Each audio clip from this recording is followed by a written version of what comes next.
All right, so the title of this video is called Ways to Stay Safe When You're Traveling. I travel a number of different places, and one of the major concerns for me is staying safe. I want to make it back home in one piece.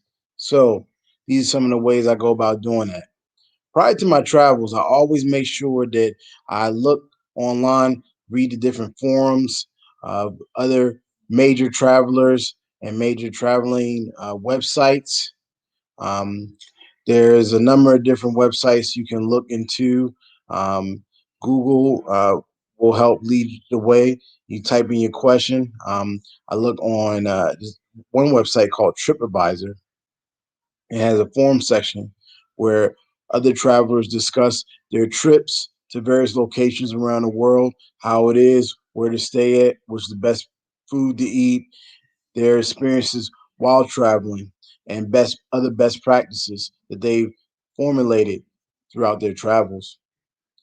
In addition to that, I use the platform that I use to broadcast these amazing videos, YouTube. I look on YouTube and look at other followers and see what they've done to keep themselves safe.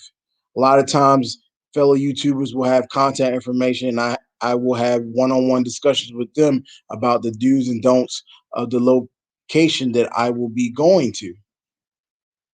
In addition to that, I also utilize friends and also patriots that I meet while traveling. So people that I've come in contact with that have traveled overseas, like myself, I exchange contact information, whether I meet them at the airport, at the store, at the hotel, or lodging that I stay at, or at the club.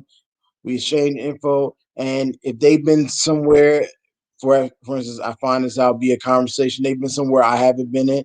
I'll ping them on it and figure out, well, where are the do's and don'ts of this location? Where to go? What's the best place to stay at? What place is the most safe? Which is most crime ridden, et cetera, et cetera. So that I keep myself safe by knowing where not to go and knowing where to go for safety. In addition to that, on YouTube, people will have videos discussing things that they've experienced, like myself. When I was in the Dominican Republic, and I discussed how I was scammed.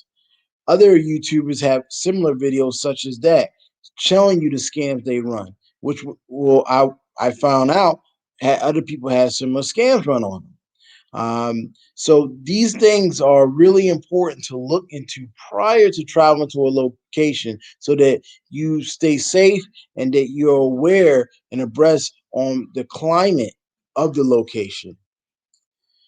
Also, I always let someone know where I'm at. There's a number of different websites the U.S. government has set up. Safe Travels. You can Google that and you can input where you're going, where you're going to stay at, and this information is sent to the U.S. Embassy so they know where you're at, just in case something breaks out. They can reach back home to your family, your wife, etc., your children, to let them know, okay, well, this is what happened. This is where he stayed at. Is he safe, etc., etc. God forbid a medical issue occurs or something else. People back at home must know where you're at. And in order to do that, you need to have as many people in the loop that you trust as possible. Letting your family know where you're going prior, letting them know where you're going to stay at, contact information, etc., etc. Also, in addition to that, there's no running around late at night in a foreign country. I wouldn't do that here. I see people here where I'm living at, and they're women that run, outside late at night, in a dark part of the location where I live at, and I'm like, okay, it's not very safe. However, that's their choice. We live in America, so. But for me, if I can catch an Uber, right? Why not just catch an Uber and make it back home? I don't need to walk everywhere, particularly at night. Particularly at night, the visibility is not as good as it would be when the sun is out. And you know that old saying, the freaks come out at night, right?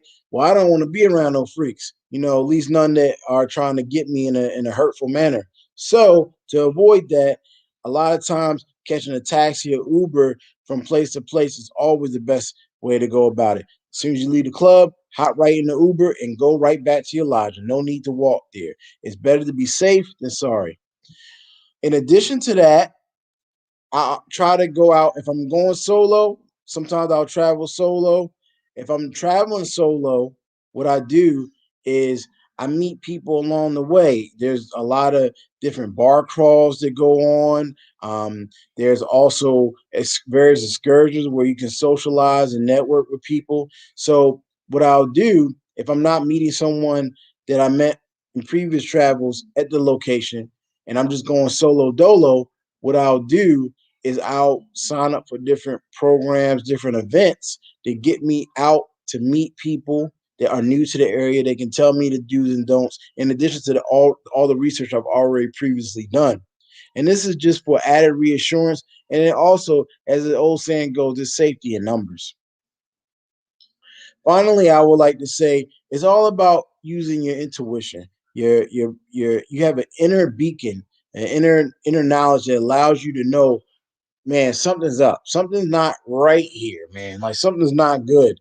And I look to listen to that as much as possible at all times, because that can be the difference between something good and something very, very bad. And we're not looking to have anything very, very bad happen when we're on our vacation. So, with that, those are some of the tips and things that I say will be very beneficial to keep you safe on your travels. Keep it in mind when you're traveling and stay safe and have fun. Till next time.